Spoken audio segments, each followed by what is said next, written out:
Wesley s'est fait un prénom sans avoir besoin de se faire un nom. Il a galéré pendant des années avant qu'on le voie. Ce jeune de quartier qui a longtemps voulu être sur le devant de la scène a fait le buzz il y a quelques semaines. Wesley a vu se réaliser un rêve de gosse. Aujourd'hui, dans Correspondance, il se confie.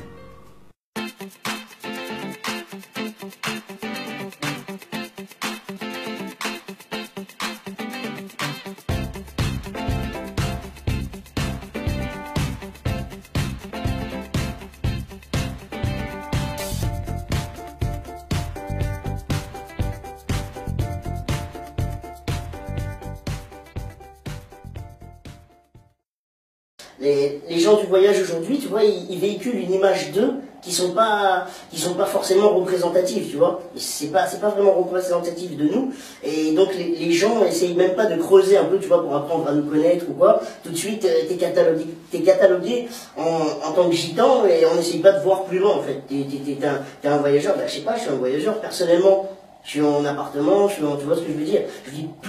Je vis plus en caravane. Parce que c'est un choix déjà, c'est un choix qui est propre à moi et à beaucoup des miens d'ailleurs. Mais à partir du moment où tu dis que t'es gitan, c'est fini. T'es un gitan, t'es un voleur, voilà, t'es pas autre chose. Mon grand frère, ouais, il a eu quelques soucis techniques au démarrage, tu vois. Il a eu des petits soucis, des soucis que moi j'ai pas eu à avoir puisque lui il les avait eu avant moi en fait. Tu vois, niveau santé, tout ça, voilà, lui il a eu beaucoup plus de soucis que moi en fait, beaucoup plus. Donc moi j'avais qu'un exemple à prendre, c'était lui en fait, pour aller mieux.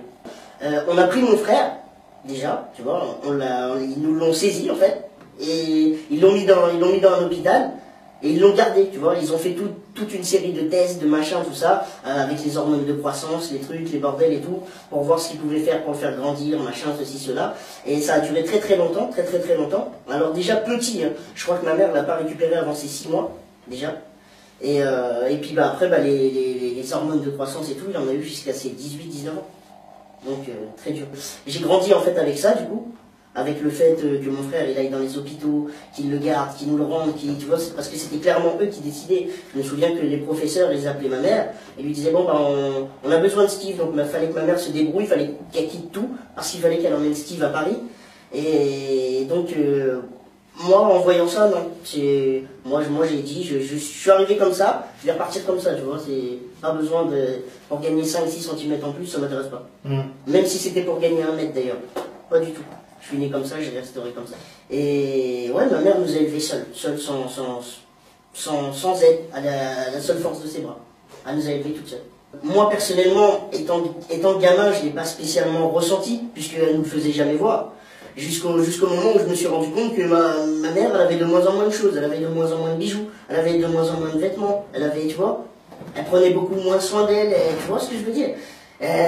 Ma mère, comme je te disais, elle a tout fait, vraiment tout ce qui était en son pouvoir pour pouvoir subvenir à nos besoins et à nos besoins généraux, parce que mon frère donc il avait énormément besoin de son traitement, mais au début on lui a payé, tu vois, pour lui dire un peu, c'est comme une drogue en fait, tu vois. Au début on t'en donne un petit peu pour que ça te fasse plaisir, pour que tu sois content, et après hop on te la retire, on te dit bah maintenant faut la payer, tu vois. Donc ma mère, elle a tout fait pour que Steve, il ait besoin de ça. Et je pense que ça aussi, quelque part, ça m'a poussé à pas en vouloir, en fait. Moi, j'aime pas devoir quelque chose aux gens, tu vois.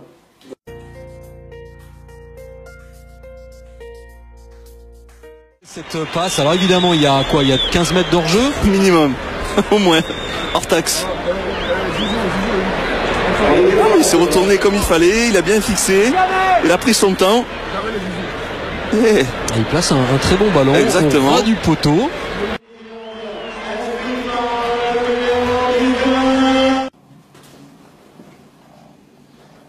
Quand je vois cette image, en fait, quand je vois ces images, ça me rappelle qu'avant de suivre ces traces en tant qu'humoriste et avant d'avoir l'amour de l'humour, donc, je voulais être footballeur.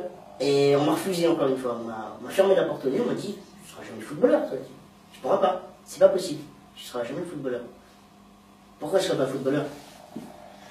Tu seras pas footballeur parce qu'il était trop petit. Bon, ben, je serais trop petit, ok. Je sais pas, je connaissais beaucoup de footballeurs très petits et atteints de la même maladie que moi, Lionel Messi. Il était atteint de la même maladie que moi. Il a eu un traitement hormonal, donc, comme mon frère. Et il est devenu footballeur sans problème, quoi. Mais bon, voilà. On m'a dit, tu pourras pas être footballeur. C'est pas possible. Continuer dans l'humour, j'ai persisté. Voilà. Après, ça fait peut-être, je sais pas, prétentieux de dire que je suis ses traces. Parce que, bon, suivre ses traces, c'est quelque chose de grand, de très très grand, je pense. Mais j'ai envie de le croire, en tout cas. J'ai envie de le croire. Et il n'y a personne qui pourra me dire le contraire, en tout cas, parce que je sais qu'on vient du même milieu. On a eu, comme tu dis, tous les deux des enfances pas tendres avec nous, le handicap, donc on a les mêmes passions pratiquement, le football, on a pratiquement les mêmes idoles, Zinedine Zidane. On aime l'humour, je pense, autant. Lui, il en a fait son métier, moi pas encore, mais j'espère un jour vraiment faire de l'humour mon métier. Donc ouais, je pense que je marche sur ses traces, je pense, ouais. Je m'identifiais à personne, tu vois. Je m'identifiais à personne. Et là, quand j'ai vu Jamel Debbouze, ça m'a... C'est Jamel, quoi. C'est, tu vois, c'est un truc de fou. Ça m'a vraiment conforté dans mon idée de continuer dans ce truc de l'humour et de tout donner pour lui ressembler un maximum.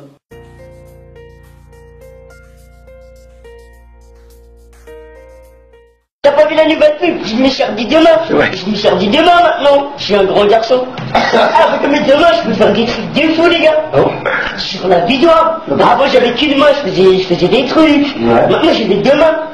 Je fais des trucs de fou. J'arrive à faire des trucs. Des fois, quand je dors pas en fait. Hein. Tu tricotes.